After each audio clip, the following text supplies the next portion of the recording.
Side டிஷ்ஷாவும் use பண்ணிக்கலாம். அப்படி ஒரு டிஷ் தான் பார்க்க போறோம். ரொம்ப ரொம்ப டேஸ்டியான ஒரு dish.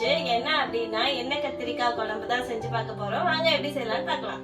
Welcome to our channel Kitchen in the Dark. In the kitchen of equality, blindness doesn't dim the flavor. நம்ம சேனலை ஃபர்ஸ்ட் டைம் பார்க்கறவங்க மறக்காம சப்ஸ்கிரைப் பண்ணிக்கோங்க. நோட்டிபிகேஷன் உடனுக்குடனே வரணும்னா பெல் பட்டன் ஆன் பண்ணி ஆல் என்ற ஆப்ஷனை கிளிக் பண்ணி வச்சுக்கோங்க. வாங்க வீடியோக்குள்ள போவோம்.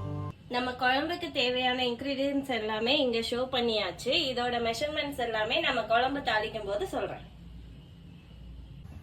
நம்ம நேவிகேஷன் கீயை ரைட் டு லெஃப்ட் கொண்டு வந்து அடுப்பு ஆன் பண்ணியாச்சு. சிம் பண்ணிக்கலாம். ஒரு அகலமான மண் பாத்திரத்தை பிளேஸ் பண்ணியாச்சு. இப்ப ஃப்ளேமை ஃபுல் பண்ணிக்கலாம். பாத்திரம் ஹீட் ஆயிட்டே இருக்கட்டும். இது ஒரு 5 மினிட்ஸ் ஆகும். அதுக்குள்ள நம்ம ஒரு ப்ரீ ப்ரிப்பரேஷன் பண்ணிக்கலாம். 2 லிட்டர் தண்ணியில சின்ன எலுமிச்சம்பழ அளவு புளிய கரைச்சி எடுத்து வச்சிருக்கேன். அதுல நம்ம இப்போ எடுத்து வச்சிருக்க பொருள் எல்லாம் சேர்த்து கரைச்சி வைக்க போறோம். ஃபர்ஸ்ட் ஒரு சின்ன துண்டு வெல்லம் அதுல சேர்த்துக்கிறேன். 2 டேபிள் ஸ்பூன் வீட்டு மிளகாய் தூள் உள்ள சேர்த்துக்கிறேன். 1 டீஸ்பூன் தனி மிளகாய் தூள், 1 சிட்டிகை மஞ்சள் சேர்த்துக்கிறேன். 1 டீஸ்பூன் மல்லித்தூள் சேர்த்துக்கிறேன். 1/2 டேபிள் ஸ்பூன் கல்லுப்பு சேர்த்துக்கிறேன். இது எல்லாத்தையும் சேர்த்து நல்லா கலந்து வச்சுக்கலாம்.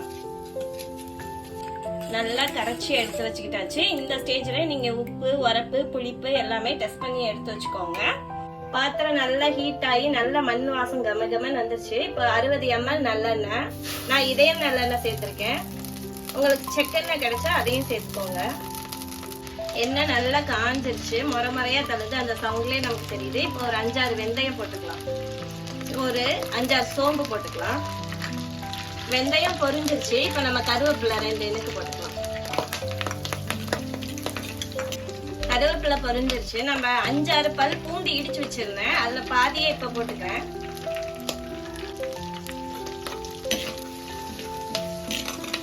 பூண்டு நல்லா வாசம் வர ஆரம்பிச்சிருச்சு. இப்ப நான் நறுக்கி வச்சிருக்க 200 கிராம் சின்ன வெங்காயத்தை உள்ள சேர்த்துக்கிறேன்.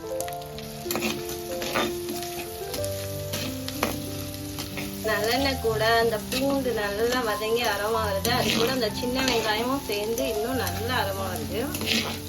பூண்டை இடிச்சு போடும் போது அது ஒரு ஃபிளேவர் தனியா கிடைக்கும் நமக்கு. நல்லா வதங்கணும். இது வெங்காயம் நல்லா வதங்கி சுருங்கிருச்சு. இப்ப நம்ம கத்திரிக்காயை ஒன்னொன்னா உள்ள சேர்த்துக்கலாம். நமக்கு கத்திரிக்காய் வெட்டுறது தாங்க சேலஞ்சே. அது புழுவெல்லாம் இருக்கும். நம்ம பார்த்து வெட்டணும். ஒன்னொன்னா நான் தடவி பார்த்து எடுத்துதான் வெட்டுவேன். முடிஞ்ச வரைக்கும் ஃப்ரெஷ்ஷா வாங்கிக்கோங்க. அப்பதான் நல்லா இருக்கும். நான் இப்போ ஒரு 15 கத்திரிக்காய் எடுத்து கீறி வச்சிருக்கேன். ஃபுல்லா வைக்காம முட்டை சைஸ்ல வச்சிருக்கேன்.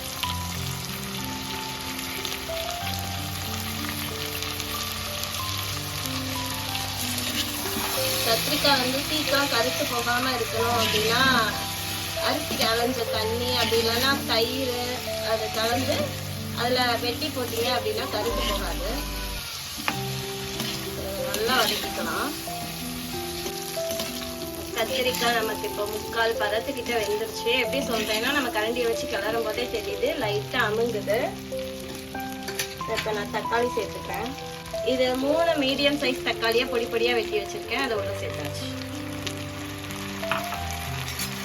எண்ணெய் கத்திரிக்காய் குழம்புல அந்த கத்திரிக்காய் எண்ணெயில வதங்குறதுதான் டேஸ்ட்.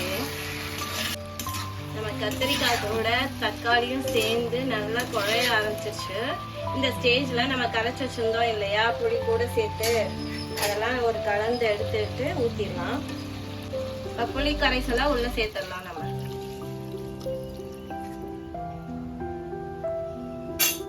எல்லாத்தையும் சேர்த்து நல்லா கலந்து விட்டுக்கலாம். நல்லா கலந்தாச்சு. மூடி வச்சிடலாம். கொதிக்கட்டும். குழம்பு நல்லா கொதி வந்துருச்சு. நல்லா கெட்டியாவும் ஆயிருக்கு. இந்த ஸ்டேஜ்ல நம்ம மிச்சம் வச்சிருந்தோம் இல்லையா இடிச்ச பூண்டு, அதை உள்ள சேர்த்துக்கலாம். அது கூடவே கொஞ்சமா பெருங்காயம் ஃப்ரை பண்ணிக்கலாம். குழம்பு எப்படி இருக்குன்னு டேஸ்ட் பண்ணி பார்த்துடலாமா? எப்படி இருக்குன்னு குடிச்சு பார்த்து சொல்றேன். புளிப்பு, உரப்பு, உப்பு, அந்த நம்ம சாப்பிட்ட வெல்லத்தோட இனிப்பும் ரொம்பவே பெர்ஃபெக்ட்டா மேட்ச் ஆயிருக்கு. நீங்களும் செஞ்சு பாருங்க. கட்டாயமா இந்த குழம்பை திரும்ப திரும்ப செய்வீங்க. நான் சொன்ன மெத்தட்ல செஞ்சு பாருங்க. டேஸ்டே சூப்பரா இருக்கும். நெக்ஸ்ட் வீடியோல பார்க்கலாம். டாடா.